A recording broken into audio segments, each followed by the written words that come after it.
So yun ano, welcome to the largest Chinatown. I'm sorry, the oldest Chinatown in the Philippines, or I think in the world, no? Hindi lang Pilipinas. So Divisoria is parte na siya ng ano, Barangay Binondo, di ba? So ito yung mga makikita natin dito. So mga tao dito matatapang, matitibay, malalakas ang loob. Yun, at sanay na, no? Sa mga bardagulan, suntukan, hold ups, nuts, basura, baha, no? Pollution. So matuturing kong pinakamatibay, no? Pinakamalakas na ang mga taga City of Manila. Grabe, araw-araw nilang ano to, kakarapin yung ganitong ano, senaryo, ganitong setup na parang normal na lang, galing. Tsaka ano din, pansin ko din sa mga taga rito, pati mga driver, parang hindi din sila basta-basta na-offend sa mga obstruction, parang wala lang, no? Yung biglang may tatawid, biglang may sasakay, biglang may bababa. So sa kaya yun, normal na lang yun, gaya nito, di ba? So parang yes, siguro kung disiplina pag-uusapan natin, siyempre masasabi ko talaga yan, Davao, Iloilo, no? Baguio, hindi na rin kasi marami na rin mga taga NCR, taga Metro Manila, Calabarzon ang nagpupuntahan sa City of Baguio. So hindi na natin masasabi na ganun. I mean, pag mga taga Baguio City itself, no, mga local, mga disiplinado siguro sa basura, kalat, ingay, ganun. Pero syempre parang pag nagpupunta tayo doon sa Baguio, hindi natin ma-feel yung talagang province life nila doon kasi nga mga dayo marami. Anyway, so yun lang, no, bali disiplina. So yun na nga, Davao City, Iloilo, Baguio, sama ko na siyempre Baguio.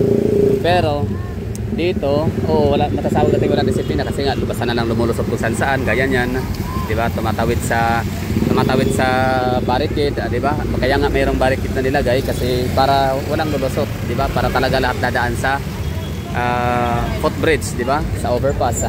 Pero kita nyo yung mga tao dito, yun, tumatawid. Basta lahat, no? So, yes, tagkulangan sa disiplina, pero sa totoo lang, normal nga yun dito. Hindi na nga siya bago.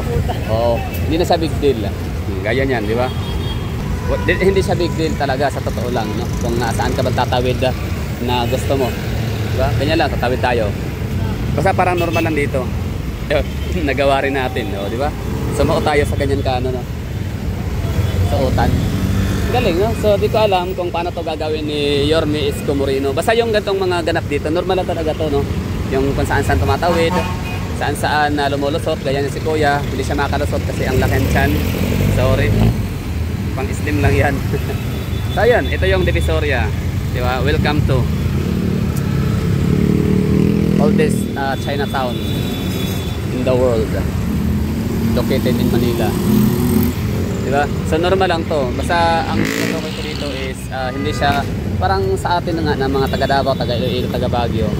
Makita natin to as a sign of undisciplined people, pero sa kanila wala to, normal to. Kaya nga itong mga taga Manila, hindi lang Manila, no, NCR, yan na nga, City of Manila in particular, kasi sila nga yung may mga gatong ano, no, parang nino-normalize na yung ano, yung obstruction, yung mga ang tawag dito, yung jaywalking, loitering.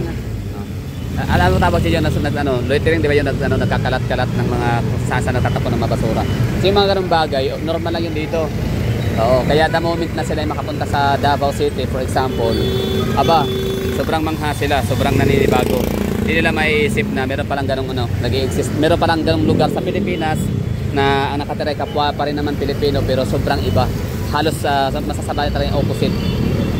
Masyadong kabaliktaran sa kanilang mga nakasanayan at nakikita sa kanilang syudad dito sa City of Manila. So yun, no, galing. Kasi ako wala akong wala akong masamang tinapay sa mga taga dito, sa mga taga City of Manila, taga Divisoria, taga Binondo. O wala akong masamang tinapay sa kanila na nakikita silang dumudula kung saan, nagtatapon ng basura kung saan, lumulusot kung saan, tumatawid kung saan, no? So parang wala nang basta wala akong masamang tinapay sa ganun. Parang wala lang, bilang hindi taga rito at minsan na rin nakatira at namamasyal sa lugar, talagang itong ganitong senaryo ay na siya, normal na siya. Oo, hindi na normalize nila.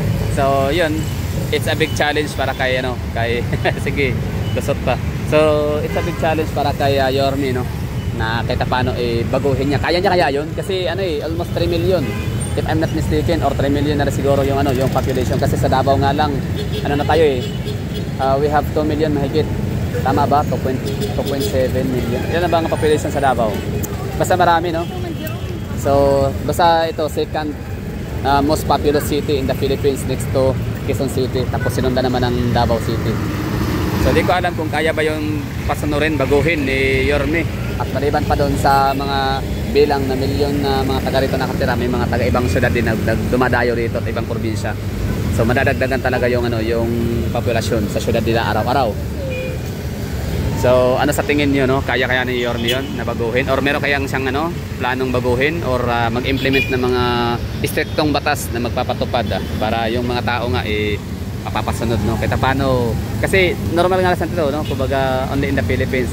Diba yun? Maswerte yung mga maninipis. Maswerte yung mga lean kasi pwedeng makalusok dyan. So ako, matuturon ko pa rin sarili ko na parang payatot kasi ano, maliit, lean, no? Manipis kasi yan, no? Kumasyaw dyan kanina. Diba? Ganda pati mga taga, no? City of Manila. Manila, mga Manilinya. Galing. Sige dam, kaya mo yan. Sasot lang. So yan na yung ano natin dito, senaryo. Diba? So sa ako'y natutuwa para sa aking sarili dahil nakapag-ikot ako dito, nakapag-tour. And at the same time, ako'y natutuwa din na naitutur ko rin kayo dito. Oo. Naisama ko kayo. Naipasyal sa pamamagitan ng ating munting camera. Nakakatuwa. Ako'y ano, 168 mall ba yun? Dragon 8. Basta mga nung kasagsagan, nung kasikato ng pagbablog, syempre na also yung mga boya mic, mga mic condenser, or mga sound. Basta mga ganun, marami. So isa ako sa nagpupunta dito para mamili ng mga ganong ano, mga vlogging kits, pero syempre hindi naman natuloy yun gawa ng pandemic. Pero yan lang, bali yan lang mga experience ko dito, ang mga rason ba't ako napupunta dito. Tsaka syempre inuutosan ako ng tiyahin ko na mamili ng mga ano yun, mga herbal ba yun, papadala sa abroad kasi may tiyahin ako nasa abroad dati. Ako yung pinaka easy na kanyang makontak at makiusapan na mamimili ng kanyang gustong ipabili dito sa Divisoria, kasi nga alam niya ako'y sanay sa mga gatong lugar, siksikan. So kayo, ano ba yung mga experience dito sa Divisoria? Ano ba yung mga karanasan? Ba't kayo nagpupunta dito? Anong mga ginawa ho ninyo? Anong mga transaction? Basta ako nakapunta ng Divisoria 2017. Gatong oras, hindi na madadaanan yung lugar yan, no? Daming ano yan, mga paninda. Galing. So parang ano na to, no? Latest update sa City of Manila / Divisoria. O kumusta na nga ba ang Divisoria? Mas luminis, mas umaliwalas, pero siyempre hindi pa to ano ha. Parang panimula pa lang to sa time ni Yorme Isko Moreno. Okay, dito tayo sa kanilang ano, semi-spiral. Uy, may kuryente oh. Katakot yan. Oops. Sige, alright. Okay.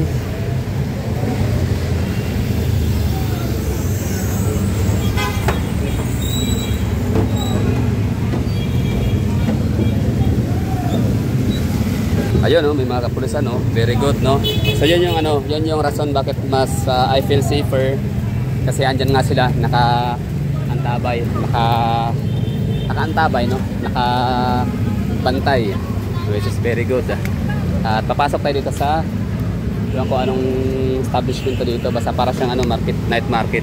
Hindi ko na aalamin pa kung anong pangalan nitong building na to, kung saan may mga paninda nga, no? So parang mas organized na siya ngayon. So kumpara dun sa 2019 experience.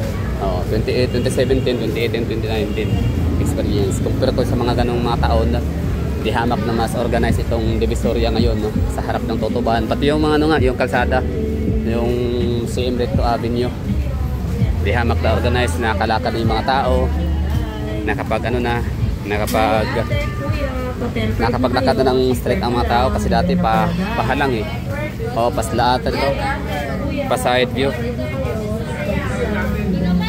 Ano yun, hanap? Yan. Welcome to Divisoria. Maraming thank you mama sa pagpa-welcome sa atin dito. So, di hamak na mas ano na ngayon, mas organized. Itong harap ng Totoban. Basta ito dati, hindi ka makakalakad ng straight, diretso, patagilid. Tapos, hindi ka makahinga. Sobrang crowded. Oo. Mas maraming mga paninda, syempre, ng mga mura lang. Sana pa ba yung mga may circulate na kwento? Dati, na ako yan dito. Ano pa? Nakatakot, syempre, no? Kasi dati nauso yung ano, yung silver na 925 Italy. Diba? Sobrang uso nun. Halos lahat meron nun. Pero pag dito ka sa Divisoria, di po pwede suotin yun. Kasi hahablutin ka talaga. Dami ko nakita nun. Oo, nakasakyan ng jeep. Hinablot sa tenga. Yun, dugo ang tenga. So, ang ginawa ko, tinago ko yung akin. Nubad. O, kahit nga dito, di ka pwede mag-relo. Kahit pa yung relo low, ano lang, murahin na naman ng mga relo. O, wala, di ka pwede magsuot dito kasi pwedeng pagdiskitahan. Kahit pa sabihin natin na maaaring nangamatay na yung mga taong yon, yung mga snatcher.